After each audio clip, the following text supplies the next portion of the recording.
Hi there, my name is Leanne Sandlin, and I'm a born again Christian. And I'm just going to tell you my testimony on how I come to find Jesus in my life, or how he found me at what point in my life, and all the amazing things he's done for me. But first, I want to go over all the horrible things that I was going through when I found him. So, just to speed this up along, I wasn't raised in a Christian home. I really didn't know God. Excuse me. I knew in my heart that there was a God, but I didn't know him personally. And I never gave it much thought growing up as to if it was real or not. And, you're deceived from birth to think that it's crazy talk when people talk about Jesus and his saving grace. You just really, you follow what the world thinks, and that is that it's all fairy tale. But what happened to me was not fairy tale. It was not a scary movie. It was my life, and it was very, very scary. And I'm just gonna dive into it. If you see me looking down, it's because I'm reading my notes of my testimony. I've never given this testimony out like this. I've told my close friends and family, of course. People think when I've tried to tell my testimony, they a lot of people, especially the non-believers, think I'm crazy or think I've made it up or whatever. Whatever they think, I don't care. I just know that this is what happened to me, and this is how I found Jesus. Okay, so I was married at 20. I was married for almost 20 years, 19 years. I have a 21-year-old son named Coleman, and I have a 18-year-old daughter named Kyla, and I have a 2.5-year-old grandson named Caden. Okay, and so I left my husband. By now it's been about 5 or 6 years we've been separated, but when I left him, I took the kids and we were homeless. We were in and out of hotels and trying to find a permanent residency, and it was a really difficult time in my life, and I ended up finding a place to rent that I could afford with my children from a coworker. And when I moved in, mind you, before I moved in, I was using drugs. I was getting high a lot. I was living a horrible life. It really was ugly life. And I'm not going to, be ashamed of it, because it's what it was. It's where I was in life. I was lost. I was scared. I was a single parent at the time, and I wished I would have done things sooner, differently, whatever. But this is how it played out in my life. So I was heavily on drugs. I don't really have a lot of family, so there's like 3 or 4 of us in my family. Literally, it's a small family. So I really didn't have anybody to turn to or talk to. I just kind of dealt with things by myself. It's what I used to do. So I'm using drugs a lot, and I move into this new home, and I started instantly feeling like I was being watched a lot, being followed and being watched. And I never really felt like the thoughts I were having were my own thoughts. I felt like they were someone else's thoughts, and so I was doing a lot of bad things and using a lot of drugs and getting high. I wanted to spend a lot of time alone, like constantly wanted to be alone. I didn't want to be around my kids. I didn't want to be around anybody at the time. I just wanted to work and be by myself, whatever. I just couldn't find myself to be sober. I just was drugged out all the time, whatever I could get my hands on, except for meth. I didn't do that. Thank God I didn't get that far, but it would have had Jesus not stepped in. I started feeling like something was constantly behind me, like always behind me. Like no matter what room I'd be in, or even at work, I would feel a presence behind me at all times. And I always felt like something was with me. So it got to the point where at night I would go in my room, and I was using drugs, and I would feel something with me in the bed. Like I would feel stuff touching me all over, everywhere. And I was just in a really bad place at that time. This stuff would make me freak out. I was like, wow, like I got to get sober. This is crazy. What's happening to me? What am I feeling? Why am I feeling things? So I'm starting to think it's the drugs and this, that, and the other.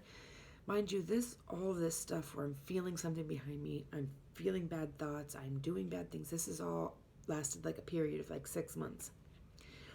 And at one point I was in bed and I felt it molesting me. I know this is like really graphic and gross and weird, but I just want to tell you everything that happened to me. I literally was having sex with something. Something was entering me. I'm so sorry I had to say that like that, and I know it sounds awful to say, but I really want you to know what happened to me. Okay, so I would literally watch. I could feel it. I'd have clothes on. I remember removing my clothes just to see what's touching me, and you could see my skin moving, my breast moving. You could see parts of my flesh moving. Okay, wherever it's touching me. So it wasn't in my head. I was physically seeing it being done. That got so bad. That was happening so often. I would literally be standing in my kitchen, cutting potatoes or making dinner or something, and it would be doing that to me constantly. And then I started freaking out. So then I couldn't stop using drugs because I was addicted at the time, but I would stop for that night to see if it kept happening. I would do little experiments on all this kind of stuff to see if that was helping anything or not. No, it kept happening. It kept happening all day, all night. So then I was trying not to be at home very often because it would be happening more there, but it still happened everywhere. I remember one experience. I was, at the time I didn't have a car, so I had to drive my bike to work and home, and I was a waitress at the time, and I was working nights, and I remember being on my bicycle at night, going home from work, probably around 10, 11 o'clock at night, and like I said, I've always felt that something attached to my back or my neck, and I remember feeling it pulling my shirt, like tugging me into the street, like to get hit by a car or something. Like that was probably one of the big breaking points, besides it molesting me, that part, where it tried to pull me into the road on my bicycle by my shirt. That right there literally scared me to death so bad that I didn't know what to do. So at this point, I start trying to contact a medium or someone to come in and cleanse the house, or because I'm thinking, okay, the house is haunted, something's happening, something that I can't see, something that's an evil presence. There's something going on here. And again, like I said, I didn't have a real big support system at the time, so I didn't have friends or family really to talk to about it. And I wouldn't really say too much to my kids because I didn't want to scare them, but they noticed the behavior that was happening to me because I would take my phone and put it on camera mode and constantly be taking pictures of right behind me or right next, because I always felt like there was something behind me, something tugging me, something touching me. And so they were just like, okay, Mom's losing her mind. What is she doing this for? So I remember at one point telling my son that there's something with this house. Because I started feeling it, noticing it when we moved into this house. And so then they were noticing things. They were noticing lights turning on and off, flickering all the time. They were noticing just obviously my behavior, but things at the house, like I said, the lights turning off and on, things being moved, things like that. So I'm just reading my notes here. Sorry. Also, I remember taking showers. I'd be so paranoid when I take showers. I would literally leave the shower door open. I would leave the curtain open. I would literally hold myself and try to hurry up and wash to get out, because I felt like the more, if I was exposed with my clothes off, it was going to attack me more. Okay, so this is happening.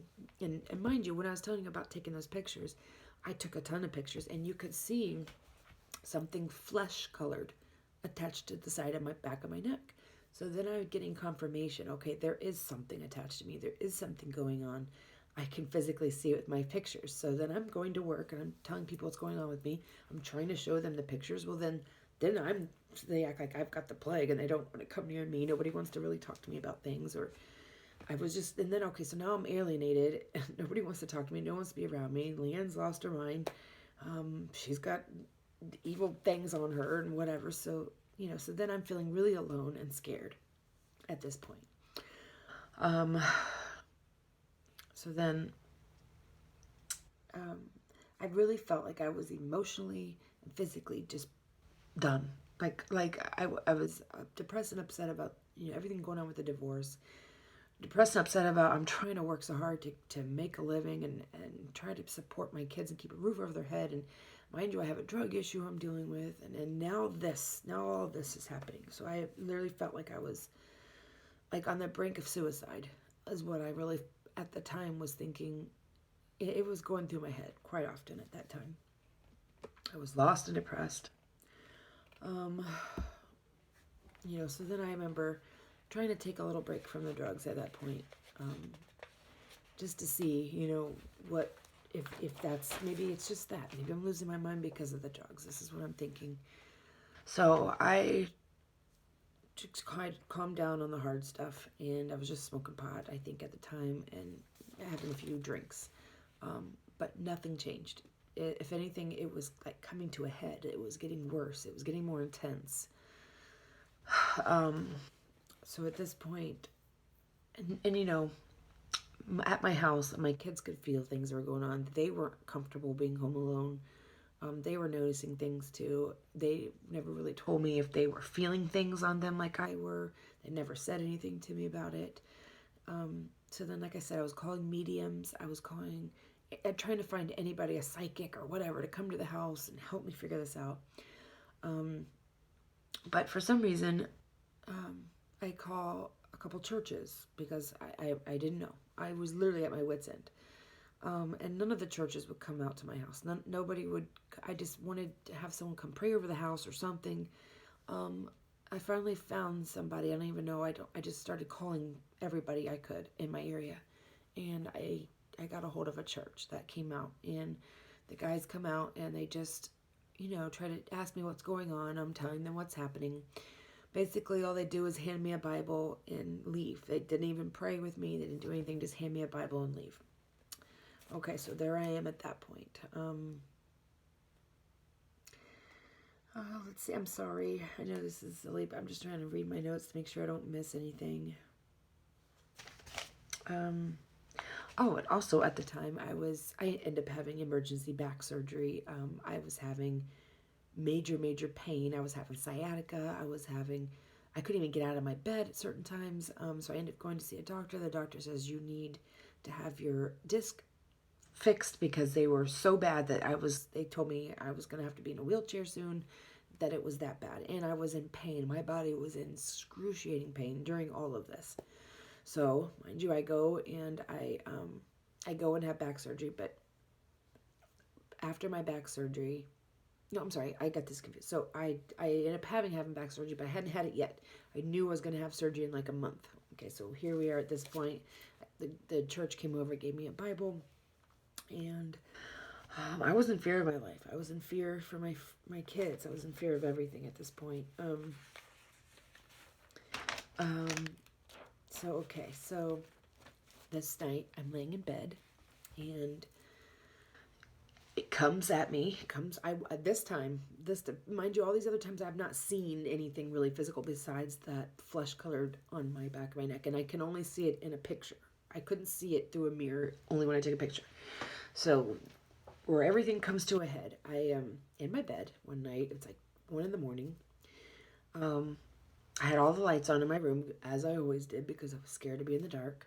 And out of nowhere, I see come up through the side of my bed this black, long, looked like a snake, but it was like this big. Just black. Didn't have a face or anything. Just a black, long thing came across my abdomen. And when that happened, I felt the weight of it, and I was watching it. Okay. I jump out of bed. I run into my daughter's room, who is the next room over, and I'm screaming to her, something's in my room, something's in my room. oh my God, I can't go back there. I'm freaking out. And she wakes up and she's like, what's going on, Mom? Well, I tell her there's something in my bed. Something just touched me. I watched it crawl across my stomach and this, that, and the other. And we both jump out of bed and we peek our heads out through her door to look through my room. And on the wall was a shadow of it. At first it was like 3 foot tall, and it looked like a dog or an animal with 4 legs, and then it shot up real tall to about 10 foot in the shape of a man. And she witnessed that, so then she starts crying and getting scared and freaking out. And I go and I run and grab that Bible that the guy dropped off for me from the church. I grab the Bible and I start panicking. We're panicking, literally in a full panic. The lights in the house start flickering, in every room that the lights were on were flickering, going on and off, going crazy. And then, that's happened. Okay, so then at this point, I grab the Bible. I get out to the living room. I grab it. As a matter of fact, this is the same Bible that they gave to me. As you can see, it's all rugged and worn. It's been about 2.5 years now. But I grab the Bible, and I don't know anything about the Bible. And I remember my daughter yelling at me, Mom, just read the Bible, read the Bible, read it. So I grab the Bible like this, if you can see very well. And as I'm grabbing the Bible and I start to read, the Bible starts going like this and shaking, like violently shaking in my hand. And actually at the time I was holding it like this. And then it literally, the Bible itself, all by itself, let me take my bookmark out, goes like this and bends upside down. So I can't read it. So then at this point I grab it like this. Okay. And I'm holding it, white knuckles. I'm holding it hard and I'm reading. And as I'm reading, and I'm a pretty decent reader, I couldn't read a word. None of the words were what they were supposed to be. They were, I know this sounds crazy, but I was looking at it so intensely and reading one word probably every 20 seconds because I know this sounds crazy, but each word I was reading was being jumbled. It was upside down. It was moving. Words were moving off the page as I'm trying to read it. And nothing was happening at that point besides major fear. Okay, and as I'm reading the Bible, I had a ceiling fan with a light, so it was casting a shadow onto the Bible. That shadow turned into devil horns, like a devil head, on the page.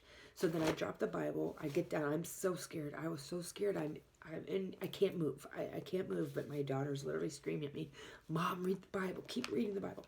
So I open it again, I grab it up, open it again, and I start reading where the words are red. The red words. Those words wouldn't jumble. Every other word that I read in the Bible that was black was jumbling up in front of my eyes. I started reading the words in red, and they were solid. They wouldn't move. So I read, and as I'm reading, I don't know what I was reading. And it makes me upset even to this day. I don't know what part I read because it was all happening. It was like in a movie when all this stuff was happening, and it was so scary. So I started reading the words in red, and as that happens, I no longer see the shadow on my page from the light shining down from my ceiling fan. That goes away.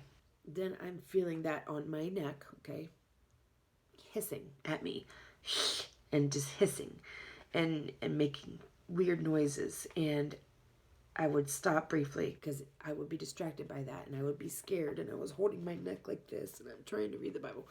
And my daughter is still going, read it, Mom, keep reading, keep reading. So I keep reading. And as I'm reading, I can feel whatever was here literally going down the side of my body, all the way down.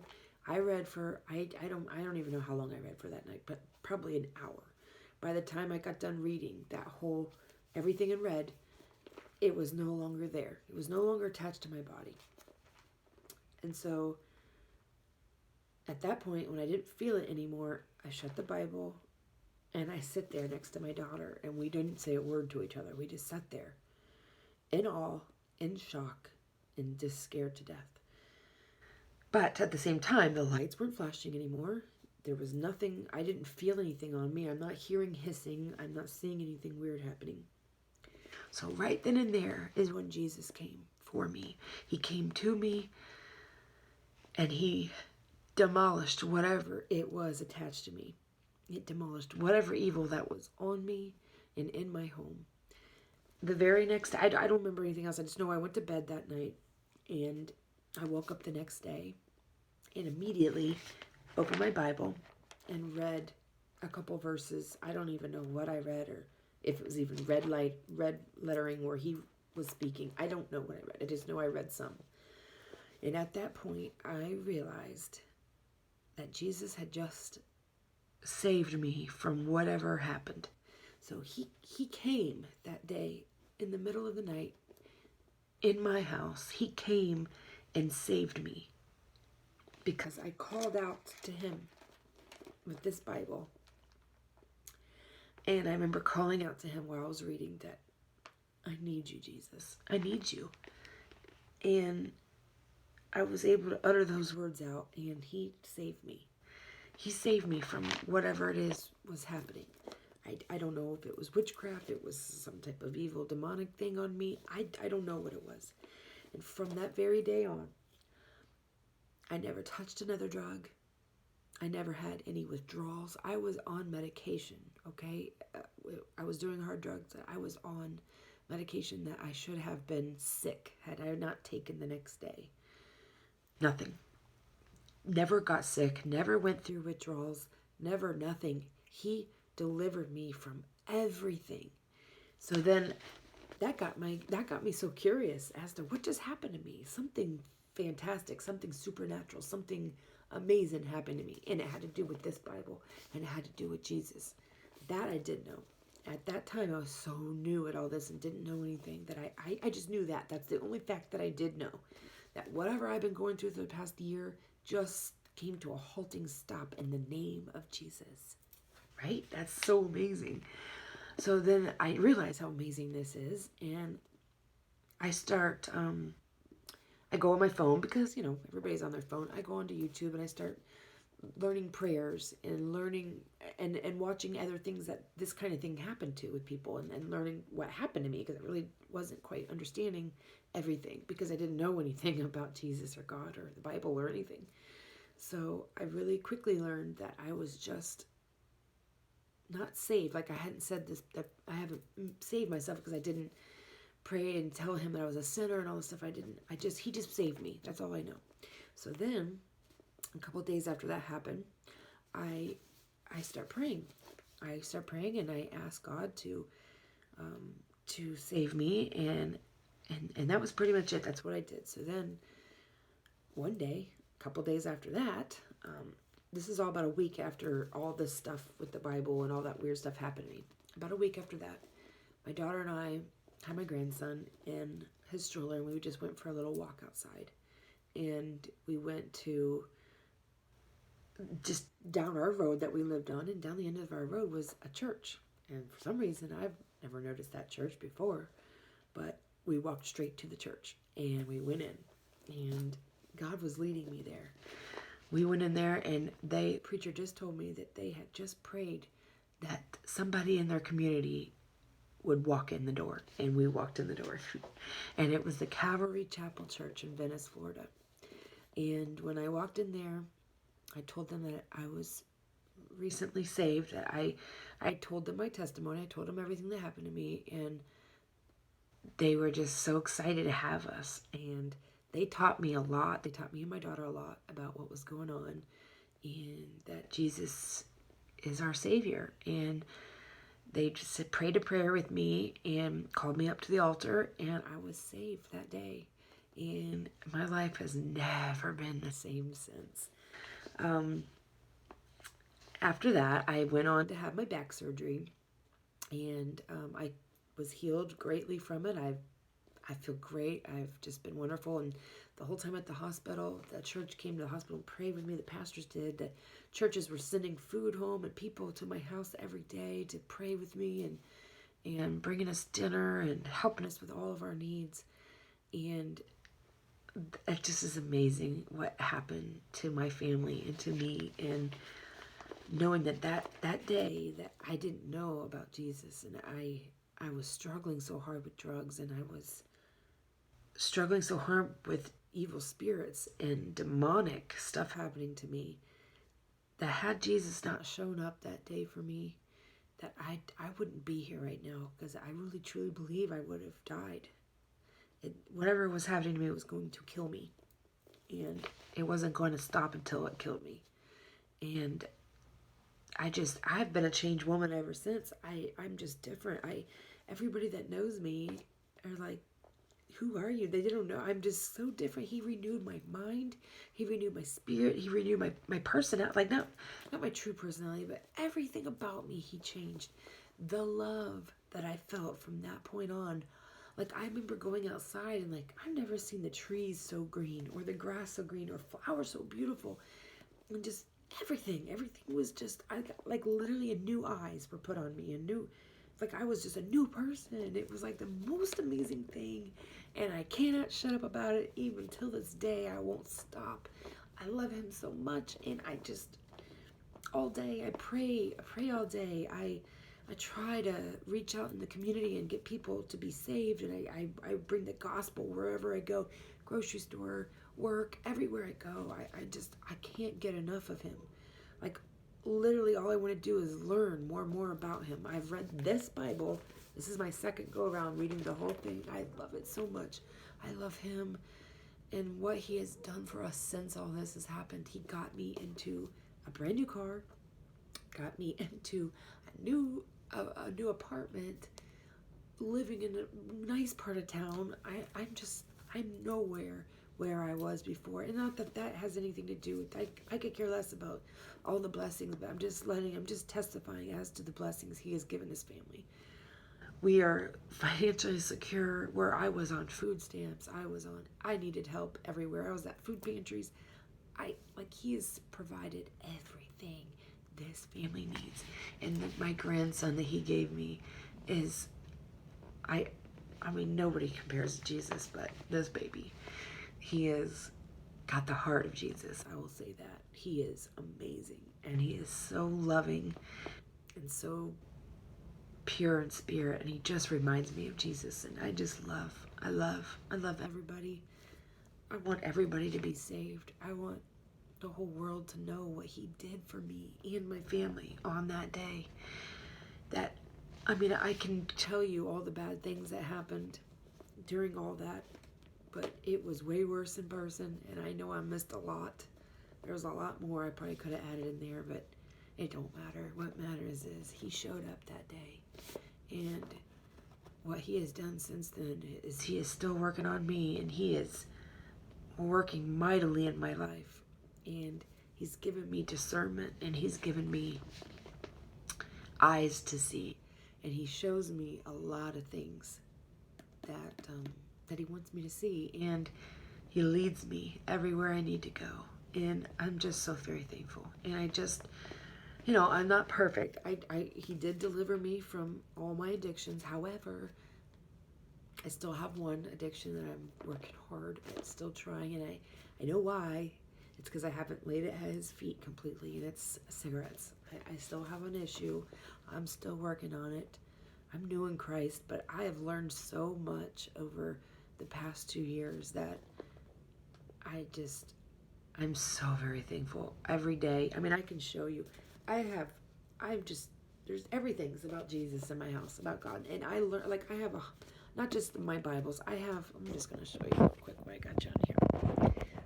These are all my books that I'm constantly reading about Jesus and about all his wonderful gifts and about all he does. And he is just amazing.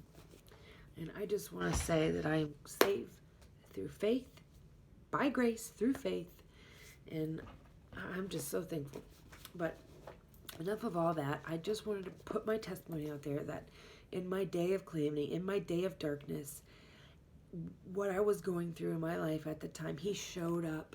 And when the devil tried to change the words in this Bible, the only words that would not change are the ones in red, because they are my rock. They are solid. And also, other little things that God does for me is I will read something in here in the mornings every day. I'm in the Word probably 2 hours a day and praying. But every morning when I do my daily devotionals and I do my daily reading, it's so funny because I will read things in here and then I'll go on YouTube and go through my normal people who I mentioned before, or I don't know if I did mention before, but I watch on YouTube, I watch Tim Henderson, Chelsea Bedell, watch Woman 65, Watchman on the Wall 88, Greg Johnson, Jackson. I watch all of them, this whole group of them, and they are truly led by the Spirit.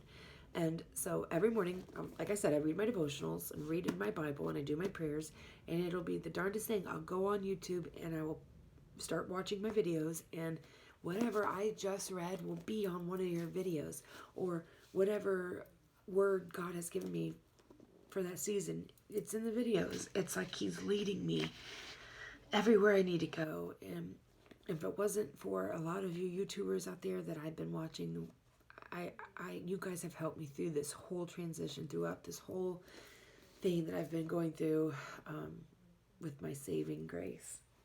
I just love Jesus so much, and I love all of you. And thank you for listening to my testimony.